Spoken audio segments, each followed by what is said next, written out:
everyone, welcome back to another virtual story time. I'm Miss Nicole here in the courtyard of the Botanical Garden, and today we're going to read a book that was donated to us from our nursery manager, Mary. It's called A Ferret Named Phil. And this book is actually written by William Reimer, who is a Key West local. Pretty awesome, huh? And it's illustrated by James Moore. Let's get started.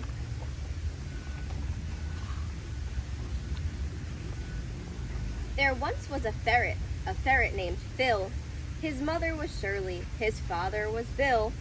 They all lived together inside an old mill, and as far as I know, they are living there still. On a bright sunny day, Phil climbed out of bed. He raced to the kitchen, his cap on his head. "Morning, dear Phil," his mother, Shirley. "Morning," said Bill. "You're up rather early." "Yes, Dad," said Phil. "I'm off to see Jane.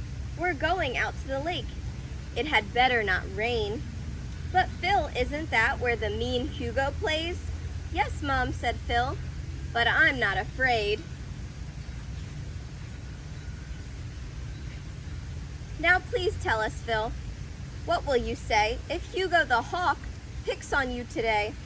"I'll tell him no, go away, leave me alone." "That's right," said Bill, "and if he does, let us know." So here's Phil the ferret. Looks like he's getting ready to go play with his friend. Phil strolled off to see Jane on his usual route. After eating his breakfast with plenty of fruit, he met up with Jane and they walked to the lake. They sang ferret songs and ate carrot cake. So here's Phil and Jane. Uh-oh. Who do we think this is? All of a sudden, from the far distant creek, Phil heard the sound of a very loud shriek. He turned towards Jane, but before he could talk, down flew Hugo, the big scary hawk. Hugo was mean as could be. He was often found perched on top of his tree. He picked on the weak, he picked on the small, he picked on the poor ferret Phil most of all. Hugo the hawk doesn't sound very nice, does he? No. "Hello there, Phil," Hugo slowly did say. "What food do you have for me today?" Phil replied swiftly, "I've nothing for you, so please go away, and stay away too." The hawk stood up sharply and flapped his great wings, sending into the lake all of Phil and Jane's things. "Phil, you've been silly, now look what you've done." Hugo was smiling, but Jane was quite glum. That wasn't very nice of Hugo. "To teach you a lesson, I'll take Jane away, and maybe next time you might do as I say." Hugo took Jane, to Phil's disbelief, up to his treehouse and onto a leaf. Oh no, look, Jane's getting pulled away by Hugo. "Please help me, Phil," Jane cried from the skies. "Jane," shouted Phil, with tears in his eyes. As fast as he could, Phil climbed up the tree, but fell down and grazed his poor ferret knee. Hugo the hawk was feeling quite pleased. "You small silly ferret," the cruel Hugo teased. "Jane, hold on tight, I'll think of a way." Jane replied, "Phil, I don't have all day." Phil collected his friends, and with his smart mind, they gathered up all of the sticks they could find. They worked through the day. It was a wonderful sight. They built a great ladder of a very great height.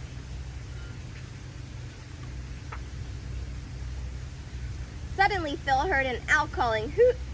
and he had an idea while he munched on some fruit. Being a ferret, Phil was quite wise. He decided to build a big owl disguise. He told all his friends, and with plenty of feathers, in just a few hours they had built it together. It was ready by midnight. They were all rather proud. They crept up the ladder, trying not to be loud. Huddled together inside their owl suit, Phil whispered, 4, 3, 2, 1. Then they gave a great hoot. Hugo the hawk gave a great squeal of fright. Then he leapt from his perch and flew into the night. Did you know that hawks are scared of owls? That's why they dressed as one, to scare Hugo away. Feeling relieved, Phil smiled at Jane. Jane said to Phil, "Nice to see you again." Slowly but surely, they climbed down the tree. Phil said to Jane, "Would you care for some tea?" So off they both walked all the way to the mill, and that was the tale of a ferret named Phil.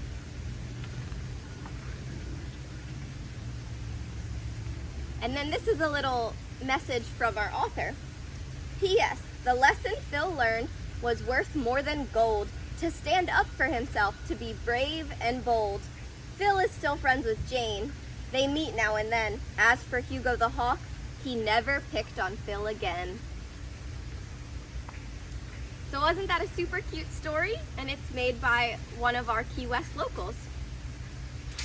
So for today's craft, since our book was all about friendship and bullying, we're going to make friendship bracelets. So I made 2. And you can find the tutorial how to make these on our Google Classroom, our virtual living lab, by registering for free at Keywest.garden/education. All you need is some strings, some beads, or you can even use uncooked pasta. And I used some paper to make a heart that I wrote best buddies on. So when these bracelets are attached, it says best buddies. So then I can wear one, and I can give Miss Kaylee the other one. And for our activity today, we're going to practice a buddy versus a bully. So a buddy is someone we're friends with, and a bully is someone we don't want to be friends with, right? So you can print out this worksheet online, but I just have the bigger version here. So I've got some things, and let's see where they belong. This is 2 people playing together. So would that belong under buddy or bully? Well, if they're having a good time playing together, I would say they're buddies. Here I have throwing dirt on someone. If I threw dirt at someone, is that being a buddy? No, that's a bully. And let's do one more.